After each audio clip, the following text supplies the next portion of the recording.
Chama cha Mapinduzi ni moja ya chama kikubwa sana hapa Tanzania.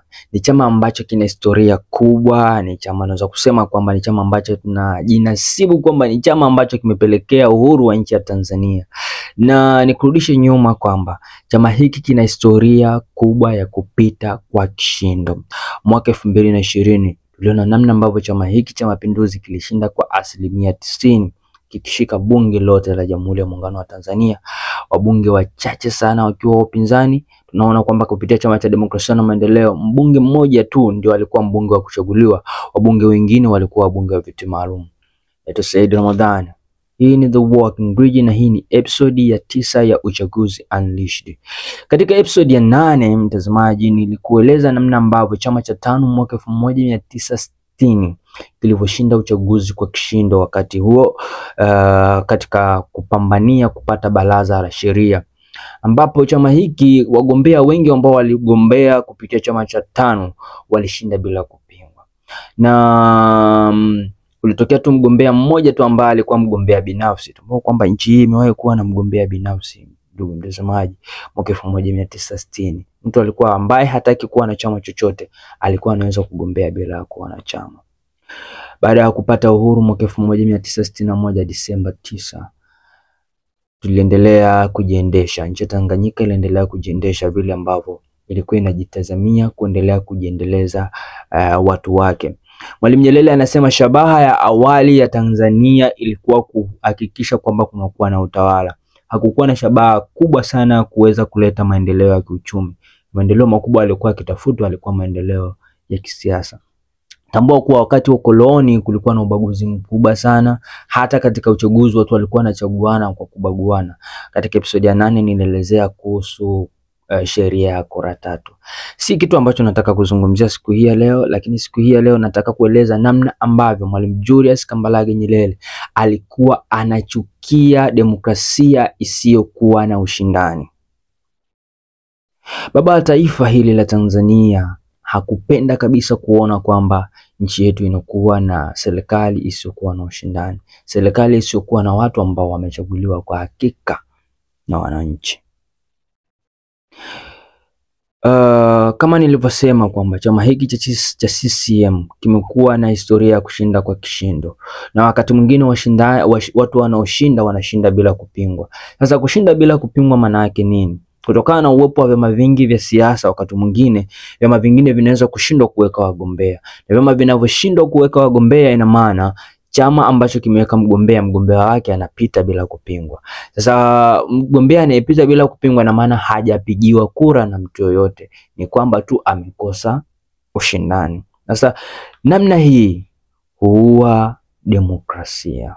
Kunapokuwa hakuna ushindani, demokrasia wakati huo hufa. Baada ya kupata uhuru mwaka 1963, Mwalimu Nyerere aliona kwamba tulikuwa na vyama vingi sana vya siasa, lakini ni vyama ambavyo wakati wote chama cha TANU kilikuwa kikishinda kwa kishindo. Kwa hiyo kukaonekana kwamba kuna vyama vingi vya siasa, lakini chama cha TANU ndio kinashinda tu.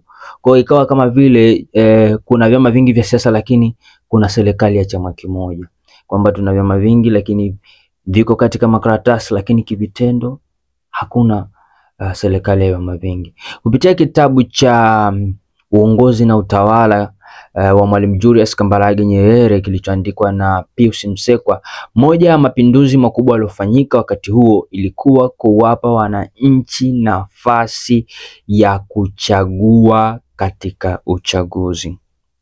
Tambua kwamba hata mwaka 1962 katika uchaguzi uliofanyika, Mwalimu Julius Kambarage Nyerere aligombea na wagombea wawili, mmoja kutoka chama cha TANU na mmoja kutoka chama kingine, ambapo japo Mwalimu Nyerere alishinda kwa kishindo kikubwa sana.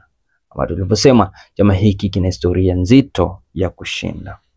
Mwalimu Nyerere aliona kwamba kuwa na wagombea wasiochaguliwa, watu wanaopita bila kupingwa, ilipelekea kuwa na viongozi wasiochaguliwa na watu, na kupelekea kuwa na serikali ambayo haijachaguliwa na watu, ambayo haiungwi mkono na watu. Tambua kwamba katika siasa, ili uweze kuungwa mkono ni lazima watu waweze kuwa wamekuchagua, na uchaguzi huu wa ushindani ndio uchaguzi pekee unaoweza kutoa watu waliochaguliwa kwa kweli na wananchi. Na ndio maana baba wa taifa akasema, tutaondoa vyama vyote tutaondoa vyama vingi vya siasa, tubaki na chama kimoja cha tano, kisha tuwape wananchi nafasi ya kuchagua.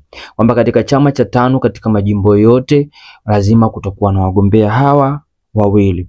Hawa wagombea watachuana kuweza kupata mgombea mmoja ambaye amechaguliwa na wananchi. Imagine ndani ya chama cha CCM hivi sasa vitoke vyama vyote CCM pamoja na ukubwa wake na kukubalika kwake, watu wa CCM waanze kushindana CCM kwa CCM. Unadhani kutakuwa na uwezo gani wa kujenga hoja kwa hawa wagombea? Ni wanasiasa timamu tu ndio wanaoweza kutoboa katika mfumo wa ushindani. Mfumo wa ushindani ulirejea kuanzia mwaka 1963 katika chaguzi zote zilizoendelea mpaka baba wa taifa anaondoka, anaacha madaraka miaka 1980 na Mwinyi anaingia. Bado kulikuwa na hali kubwa ya kuweza kushindana. Kwa uelewa wangu kuanzia mwaka 2015 na mwaka 2020 nimeweza kushuhudia uwepo wa watu wakipita bila kupingwa. Najiuliza, je, Tanzania tulimpuuza baba wa taifa kuona kwamba ni serikali pekee inayokubaliwa na watu, ni serikali ambayo imepita katika njia ya ushindani? Lakini wakati wote katika nchi ya watu timamu husiki kujisahihisha. Mwaka 2024 Tanzania imefanya mapinduzi makubwa katika sheria zake za uchaguzi kwa kurejesha sheria mpya ya uchaguzi wa mwaka 2024, sheria ya uchaguzi wa rais, wa bunge pamoja na madiwani, sheria ya mwaka 2024. Katika sheria hii ya mwaka 2024 inaeleza kwamba hakuna kupita bila kupingwa. Chama cha Mapinduzi kimeeleza pia wanachama wake wazi kwamba mwaka huu 2025 hakuna mtu atakayepita bila kupingwa. Haya yanaelezwa na sheria mpya ya uchaguzi wa mwaka 2025, uchaguzi wa rais, wa bunge pamoja na madiwani. Ukisoma hii sheria ya uchaguzi katika ibara ya 38, ibara ya 54 na ibara ya 66 zinaeleza wazi kwamba hakuna kupita bila kupingwa. Katika sheria hii kunaeleza kwamba endapo itatokea kuna mgombea mmoja katika jimbo fulani, basi mgombea huyo hatasubiri kuapishwa, hatasubiri kumwaga wino mwekundu, bali kutatolewa nafasi ya wananchi na wao kufanya uchaguzi wao. Kutakuwa na kura ya ndio na kura ya hapana. Ikiwa wananchi watavoti hapana kwa wingi, kura za hapana zitakuwa nyingi, mtu huyu hatoshinda uchaguzi. Mchakato wa uchaguzi utaanza upya. Sasa hii inazuia mtindo mchafu ambao wanasiasa wengi huwa nao. Inawezekana kupitia chama cha CCM, inawezekana kupitia Chadema, inawezekana kupitia ACT Wazalendo. Kunapokuwa na mwanasiasa ambaye ana uchu mkubwa sana wa madaraka, anaweza kutumia mwanya wa kupita bila kupingwa kuwashawishi wagombea wengine kujiondoa. Tambua kwamba katika sheria zetu za Tanzania, mtu anapojiingiza katika uchaguzi anaruhusiwa pia kujiondoa, kwa sababu kugombea si lazima. Mtu anajitoa kwa ajili ya kuwatumikia watu, lakini pale anapoona anataka kung'atuka hawezi kuzuiliwa. Ni sawa na kuresign katika kampuni au mahali popote pale. Sasa kuna watu wachafu, watu wapuuzi wasiotaka maendeleo makubwa ya siasa na demokrasia ya watu, hutumia mwanya wa kuwalaghai na kuwapa rushwa wagombea wengine wajitoe ili wabaki wao tu. Katika mazingira kama hayo hupelekea kuwa na mgombea mmoja au mgombea pekee. Katika sheria ya mwaka 2015 na mwaka 2020, sheria ya uchaguzi ilikuwa inafanya hivi: yule anayekuwa mgombea pekee basi hupita bila kupingwa na anasubiri tu kwenda bungeni. Watu wengi wamepita katika namna hiyo. Na kama nilivyoeleza awali, Waziri Mkuu wa Tanzania ni mmoja wa wabunge ambao walipita bila kupingwa mwaka 2020. Si yeye pekee, kuna wabunge mbalimbali waliopita bila kupingwa. Sasa wakati wote huwa tunajisahihisha, kama nilivyosema, nchi ya watu timamu hujisahihisha. Haiwezekani tukawa sawa. Wakati mwingine huwa kunakuwa sheria ambayo inatufanya tuone tuko sawa kwa sasa, lakini mazingira yanapobadilika tunaona kwamba hatukuwa sawa, tunajisahihisha. Sasa sheria hii inasema hakutokuwa kupita bila kupingwa. Kila mtu atachaguliwa. Hata katika nafasi ya urais, ikiwa kutatokea kuna mgombea mmoja, mgombea huyo atapigiwa kura ya ndio au hapana. Ikiwa kura za ndio zitakuwa nyingi, basi mgombea huyo atapita katika nafasi hiyo. Na ikitokea kura za hapana zimekuwa nyingi kuliko za ndio, basi mgombea huyo hatopita kamwe. Haya ni maendeleo makubwa, na niseme kwamba pongezi nyingi sana kwa tume yetu ya uchaguzi, kwa serikali ya Tanzania kuweza kuangalia kwamba na bunge letu la Jamhuri ya Muungano wa Tanzania kuweza kutunga sheria hii mpya ya uchaguzi kwamba mtu hawezi kupita bila kupingwa. Inaenda kuzuia mwanya wa watu kulaghai, kutumia rushwa, kuwapoza wagombea wengine wasiendelee kugombea na kupata sasa wagombea ambao wataenda kuchuana vikali. Tambua kwamba mwaka huu 2025 ni mwaka ambao una chachu kubwa sana ya kisiasa, si ndani ya Chama cha Mapinduzi, hata katika vyama vingine. Tunaona namna ambavyo hata chama cha Chauma ambacho kilikuwa na wanachama wachache kinaendelea kugain popularity hapa nchini Tanzania. Ingawa Chama cha Demokrasia na Maendeleo kinasema no reform no election, zani kama mambo huu utafanikiwa.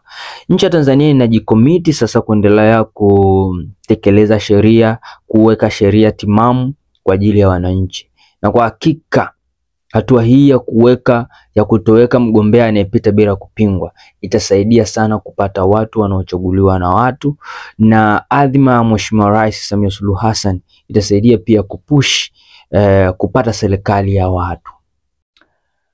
Uchaguzi wa ushindani ndio moyo wa demokrasia, na ni uchaguzi pekee ambao unaweza kupata serikali ya kweli.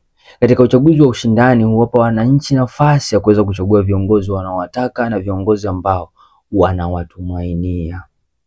Hakika serikali ambayo haijachaguliwa katika uchaguzi usiokuwa wa ushindani huwa ni kimvuli na ukosa uungwaji mkono wa wananchi. Tanzania inaenda kuingia katika uchaguzi mwaka huu 2025. Azma ya Watanzania wote kushiriki kikamilifu kuanzia mwanzo mpaka mwisho katika kampeni, katika upigaji kura, lakini pia kuendelea kuisupport serikali ile ambayo tunakuwa tumeichagua, lakini pia kuendelea kuishauri serikali ambayo tumeichagua na kuiwajibisha serikali pia ambayo tumeichagua. Bado wakati bao fakir. Mimi ni Said Ramadhanil. It is a walking bridge. Tafadhali usiache kusubscribe, like na comment. Asante sana.